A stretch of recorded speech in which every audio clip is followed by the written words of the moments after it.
ராம்குமார் தற்கொலை தொடர்பாக கருத்தை பகிர்ந்து கொள்வதற்காக தமிழக காங்கிரஸ் தலைவர் திரு திருநாவுக்கரசர் நம்மிடையே தொலைபேசி வாயிலாக இணைகிறார். அவரிடம் பேசலாம். வணக்கம் திரு திருநாவுக்கரசர். இந்த ராம்குமார் தற்கொலை இது குறித்து உங்களுடைய முதற்கட்ட கருத்துக்களை பகிர்ந்து கொள்ளுங்கள்.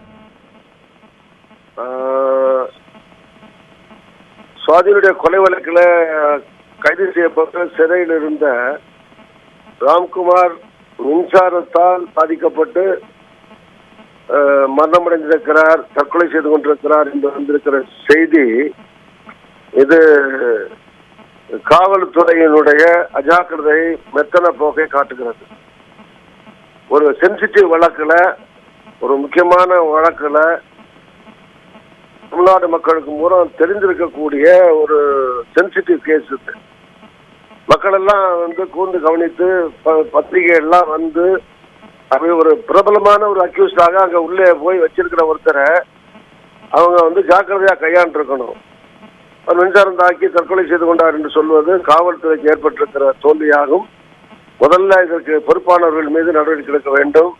இது ஒரு விசாரணை நடத்தணும். முன்னபடியே என்ன நடந்தது என்பதை குறைந்தது ஒரு நீதி விசாரணை மூலமாக இவற்றை எல்லாம் ஆராய்ந்து என்ன ஃபால்ட், என்ன எங்க தவறு ஏற்பட்டது, என்ன நடந்திருக்கிறது என்பதை கண்டு உண்மையை மக்களுக்கு சொல்ல வேண்டும். திருநாவுக்கரசர், இந்த வழக்கு சரியான பாதையில் சென்று கொண்டிருக்கிறது என்று நீங்கள் நினைக்கிறீங்களா? இந்த வழக்கு அக்யூஸ்டே செத்து போயிட்டாரு. இப்ப வழக்கை பத்தி பேசி என்ன பண்றது? அவர் எப்படி செத்தாருங்கிறத ஒரு நீதிபதி ஆரம்பிச்சு அது முதல்ல அந்த வழக்காகி அதை கண்டுபிடிக்கட்டும் முதல்ல. திரு திருநாவுக்கரசர், தமிழகத்தில் அதிகரித்து வரும் இந்த மாதிரியான சிறைச்சாலையில் தற்கொலை செய்து கொள்வது, சிறை கைதிகள் தற்கொலை செய்து கொள்வது அதிகரித்து வருகிறது. இதை தடுக்க என்ன நடவடிக்கை எடுக்கணும்னு நீங்க நினைக்கிறீங்க? இது அரசாங்கம் தான் நடவடிக்கை எடுக்கணும்.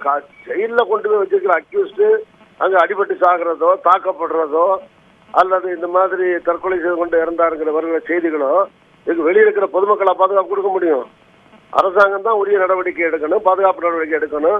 காவல்துறை, ஜெயில் அதிகாரிகள், ஜெயிலில் இருக்கிற காவலர்கள் இவங்க தான் அதை முறையா நடவடிக்கை எடுத்து இதை ஒழுங்குபடுத்தணும், முறைப்படுத்தணும்.